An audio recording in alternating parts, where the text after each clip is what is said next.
ஓம் சரணாகத தீனார்த்த பரித்ராண பராயணே சர்வசியார்த்திகரே தேவி நாராயணி நமஸ்துதே. வணக்கம் நேயர்களே, இது மகாலட்சுமி ஜோதிடம் வழங்கும் காலச்சக்கரம். உங்கள் அன்பு ஜோதிடர் ஸ்ரீராம்ஜி பேசுகிறேன். அனைவரும் நலமுடன் இருக்கிறீர்களா?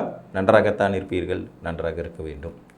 இன்றைய காணொளியில் நாம் காண இருப்பது குருவும் பாக்கியமும். இதுதான் தலைப்பு. ஜோதிட சாஸ்திரத்தில் அதீத சுபர் அப்படின்னு வர்ணிக்கப்படக்கூடிய கிரகம் குரு பகவான். காலபுருஷனுடைய பாக்கியஸ்தானம் இவருடைய வீடு. இங்கே இவர் ஆட்சியும் மூலத்திரிகோணமும் பெறுவார். தனுசு. புனிதத்திலும் புனிதமான கிரகம் குரு, புனிதத்திலும் புனிதமான வீடு தனுசு. ஸோ இந்த இரண்டும் சேர்வதனால தான் குரு பார்க்க கோடி குற்றம் நிவர்த்தி அப்படிங்கிற பழமொழியே வந்துச்சு. குருவின் பார்வை சகல குற்றங்களையும் தோஷங்களையும் கெடு பலன்களையும் நிவர்த்தி செய்யக்கூடியது. ஆனால் அதே நேரத்தில் குருவுடைய பார்வை ஒரு இடத்தை வளரச் செய்யக்கூடியது, அந்த வீட்டில் இருக்க கிரகங்களை வளரச் செய்யக்கூடியது. அப்போ குரு ஒரு வீட்டை பார்த்தார் என்றாலும், அங்கே இருக்கும் கிரகத்தை பார்த்தார் என்றாலும் அந்த வீடு விருத்தி அடையும். அந்த வகையில் உங்களுடைய அதிர்ஷ்டம், பாக்கியம், முன்னேற்றம், பொருளாதார வெற்றி, பூர்வ புண்ணியம், குலதெய்வ அனுகிரகம், குரு அருள், திரு அருள், நீண்ட தூர பிரயாணம் போன்றவற்றை குருவின் 9ஆம் பார்வை தீர்மானிக்கும். குருவுக்கு மொத்தம் 3 பார்வை உண்டு. தான் இருக்கும் இடத்திலிருந்து 5ஆம் இடம், 7ஆம் இடம், 9ஆம் இடம். குருவோட ஸ்பெஷாலிட்டியே அதுதான். அவர் எந்த வீட்டில் இருந்தாலும் ஒரு சர வீடு, ஒரு ஸ்திர வீடு, ஒரு உபய வீட்டை பார்க்கும் தகுதி உடையவர். இதில் குருவின் 9ஆம் பார்வைக்கு தனிச்சிறப்பு உண்டு. இது காலபுருஷனுடைய 9ஆம் வீட்டுக்கு அதிபதியாக குரு வர்றதுனாலையும், உங்களின் பாக்கியதையை அனுபவிக்க கொடுத்து வைத்த கிரகமாக குருவே இருப்பதாலையும், சார் குரு எனக்கு எதிரியாச்சே, அவர் கேந்திராதிபதியாச்சே, மாரகாதிபதியாச்சே, அதெல்லாம் தனிக்கதை. குருவின் 9ஆம் பார்வை என்பது உங்கள் பாக்கியதையை வெளிப்படுத்தும் இடம். அதாவது உங்கள் அதிர்ஷ்டத்தை வெளிப்படுத்துகிற இடம் குருவின் 9ஆம் பார்வை விழும் இடம். ஒவ்வொரு லக்னத்திற்கும் பாக்கியஸ்தானம்னு ஒன்று இருக்கும், பாக்கியாதிபதினு வேற ஒருத்தர் இருப்பார். ஆனால் குரு பகவானின் பார்வை உங்கள் ஜாதகத்தில் அவருடைய 9ஆம் பார்வை எந்த வீட்டில் விழுகுதோ அந்த வீட்டின் வாயிலாக நிச்சயமாக உங்களுக்கு அதிர்ஷ்ட வாய்ப்புகள் தேடி வரும். புரிஞ்சுங்களா? இது ப்ராக்டிக்கலில் நீங்கள் ட்ரை பண்ணி பார்க்கும்போது தான் தெரியும். இப்போ குரு எங்கே இருந்தாலும் அங்கிருந்து 9ஆம் வீட்டை பார்ப்பாருங்கிற அடிப்படையில் உங்கள் லக்னம் முதல் 12 வீடுகளையும் அவர் பார்க்குறதுக்கு தகுதி உண்டு. அவர் இருக்கும் இடத்தை பொறுத்து அது முடிவாகும். இப்போ ஒரு உதாரணத்துக்கு மேச லக்ன ஜாதகருக்கு குரு பகவான் தனுசில் ஆட்சியாக இருக்காருன்னு வச்சுக்கிட்டிங்கன்னா, அவர் 9ஆம் பார்வை விழுகிற இடம் சிம்மம். அப்போ மேச லக்ன ஜாதகருக்கு அது 5ஆம் வீடு. அப்போ இந்த ஜாதகத்திற்கு 5ஆம் இடத்தின் வாயிலாக அதிர்ஷ்டம் தேடி வரும். புரியுதுங்களா? அந்த வகையில் உங்கள் லக்னத்திலிருந்து 12 வீடுகளில் குருவின் 9ஆம் பார்வை எந்த வீட்டில் விழுகிறதோ அந்த வீட்டின் அடிப்படையில் உங்களுக்கு வளர்ச்சியும் பாக்கியமும் அதிர்ஷ்டமும் முன்னேற்றமும் கிடைக்கப்பெறும். இந்த 12 வீடுகளில் குருவின் பார்வை எங்கே விழுகுது, உங்களுக்கு 9ஆம் பார்வையாக எங்கே விழுகுது அப்படிங்கிறத சூட்சமாக பார்த்துங்க. நான் திரும்ப ஒரு தடவை இந்த விதியை சொல்கிறேன், குழப்பிக்காதீங்க. குரு எந்த வீட்டில் இருக்காரோ அங்கிருந்து அவர் 9ஆம் பார்வை விழும் இடத்தின் மூலமாக உங்களுக்கு பாக்கியம் எனும் அதிர்ஷ்டம் கூடி வரும். இப்போ உங்கள் லக்னத்தை குரு 9ஆம் பார்வையாக பார்க்கணும் அப்படின்னா அவர் எங்கே இருக்கணும்? 5ஆம் இடத்துல இருக்கணும். குரு உங்கள் லக்னத்துக்கு 5இல் இருந்தால் உங்கள் லக்னத்தை 9ஆம் பார்வையாக பார்ப்பார். குரு உங்கள் லக்னத்துக்கு 6ஆம் இடத்துல இருந்தால் உங்கள் தனஸ்தானத்தை தன் 9ஆம் பார்வையால் பார்ப்பார். குரு உங்கள் லக்னத்துக்கு 7ஆம் இடத்துல இருந்தால் உங்கள் தைரிய வீரிய ஜெய ஸ்தானத்தை 3ஆம் வீட்டை குரு 9ஆம் பார்வையாக பார்ப்பார். குரு உங்கள் லக்னத்துக்கு 8ஆம் இடத்துல இருந்தால் உங்கள் 4ஆம் இடத்தை 9ஆம் பார்வையாக பார்ப்பார். குரு உங்கள் லக்னத்திற்கு 9ஆம் இடத்துல இருந்தால் உங்கள் 5ஆம் இடங்கிற பூர்வ புண்ணிய ஸ்தானத்தை 9ஆம் பார்வையாக பார்ப்பார். குரு உங்கள் லக்னத்திற்கு 10ஆம் இடத்தில் இருந்தால் உங்கள் 6ஆம் வீட்டை லக்னத்தின் அடிப்படையில் 9ஆம் பார்வையாக பார்ப்பார். புரியுதுங்களா? குரு உங்கள் லக்னத்திற்கு 11ஆம் இடத்துல இருந்தார்னா அவருடைய 9ஆம் பார்வைங்கிறது உங்களுடைய 7ஆம் வீட்டுக்கு கிடைக்கும், சமசப்தமஸ்தானத்திற்கு. குரு உங்களுக்கு 12ஆம் இடத்துல இருந்தார்னா உங்களின் 8ஆம் வீட்டை குரு பார்ப்பார். குரு உங்கள் லக்னத்திலே இருந்தார்னா உங்களுடைய 9ஆம் வீட்டை குரு பார்ப்பார். குரு உங்களின் தனஸ்தானத்தில் இருந்தார் என்றால், அதாவது 2ஆம் இடத்துல குரு இருந்தால் தனது 9ஆம் பார்வையால் 10ஆம் வீட்டை பார்ப்பார். உங்கள் லக்னத்துக்கு 10ஆம் வீட்டு. குரு உங்களுக்கு 3ஆம் இடத்துல இருந்தார்னா உங்கள் லக்னத்திற்கு 11ஆம் இடத்தை குரு 9ஆம் பார்வையால் பார்ப்பார். குருவுக்கு 3 பார்வை இருக்கும், அதில் நீங்கள் இந்த 9ஆம் பார்வையை ஸ்பெஷலாக எடுத்துக்கணும்.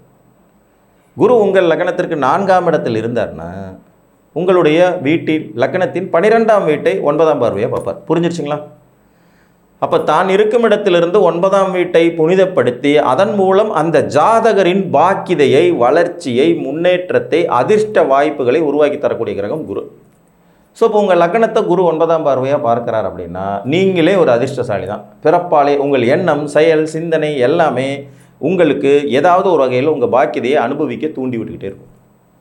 உங்களுடைய நடவடிக்கைகள், ஒழுக்கம், பண்பு, பெரிய மனித தோரணை இது உங்களை வளர்ச்சி அடைய செய்யும். உங்களை பார்த்தாலே மற்றவங்களுக்கு பிடிக்கும். அந்த மாதிரியான ஒரு தேஜஸை குரு பகவான் உருவாக்குவார். இதில் அந்த வீட்டில் எந்த கிரகமும் இல்லைன்னா இன்னும் வலு அதிகம். அந்த வீட்டில் ஏதாவது ஒரு கிரகம் இருந்தால் அந்த கிரகத்தின் காரகத்துவ வாயிலாகவும் உங்களுக்கு அதிர்ஷ்டத்தை, முன்னேற்றத்தை, நீங்கள் உங்கள் பாக்கியதையை அனுபவிக்க வைக்க தூண்டுவார். இப்போ உங்கள் லக்னத்துக்கு 2ஆம் இடமான குடும்பஸ்தானத்தை குரு பார்க்கும்போது உங்கள் சொல்வாக்கால், செல்வாக்கால், உங்கள் உழைப்பினால், உங்கள் குடும்பத்தின் ஒத்துழைப்பால் உங்களுக்கு பாக்கியம், அதிர்ஷ்டம் ஏற்படும். புரியுதுங்களா? குடும்ப உறவுகள், சொல்வாக்கு, செல்வாக்கு, இதனால் சொன்ன சொல்ல காப்பாற்றுவாய், அவன் பெரிய மனுஷன் அப்படின்னு பேர் வாங்குவீங்க. அந்த பையனை நம்பி கொடுக்கலாம்ப்பா, கரெக்டாக சொன்ன நேரத்துக்கு சொன்னபடி எதையுமே திருப்பி கொடுப்பாரு, செஞ்சு கொடுப்பாரு அப்படிங்கிற நல்ல பேர் வாங்குவீங்க. டைம் மேனேஜ்மெண்ட்டுங்கிறது ரொம்ப சூப்பராக இருக்கும்.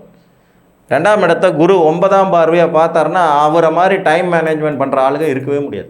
5:30 மணி காலையில் டான்னு உங்கள் வீட்டு வாசலில் நிற்பேன்னா கரெக்டாக 5:25 நிற்பார். அந்த மாதிரி சொன்ன சொல்லை காப்பாற்றுவதில் வல்லவர்கள். அதன் மூலம் இவர்களின் அதிர்ஷ்டமும் பாக்கியமும் அதிகரிக்கும். 3ஆம் இடத்தை குரு பார்க்குறாருன்னா நண்பர்களால், உறவுகளால், சகோதரர்களால், உங்களுடைய துணிகர செயல்களால், ஒப்பந்தங்களால், சிறு தூர பிரயாணங்களால் உங்களுடைய பாக்கியமும் அதிர்ஷ்டமும் அதிகரிக்கும். 3ஆம் வீட்டை குரு 9ஆம் பார்வையாக பார்க்குறார். புரியுதுங்களா? அப்போ இந்த அமைப்பு உங்களுக்கு ஏற்படும். நல்ல நண்பர்கள் கிடைப்பாங்க, நல்ல சகோதரர்கள் அமையப்பெறுவார்கள், நல்ல கான்ட்ராக்ட்ஸ், ஒப்பந்தங்கள், கைகளால் செய்யப்படும் வேலைகள், இயல், இசை, நாடகம் போன்ற வகைகளில் புகழ்பெற அமைப்பு போன்றவையை ஏற்படுத்தி கொடுப்பார். உங்கள் 4ஆம் வீட்டை குரு பாக்கியஸ்தானத்தில் அதாவது பாக்கிய பார்வையை பார்க்குறார். குருவின் பாக்கிய பார்வை 4ஆம் இடத்துக்கு விழுகுது. அப்போ சொத்து பத்துகளால், சுகங்களால், உங்கள் கல்வியினால், தாயாதி வர்க்கத்தினால், உங்களுடைய வீடு, வாகனம், நடவடிக்கைகள், பட்டம், பதவி, புகழ், அந்தஸ்துனால உங்களுடைய பாக்கியமும் அதிர்ஷ்டமும் உங்களுக்கு உதவி புரியும். புரியுதுங்களா?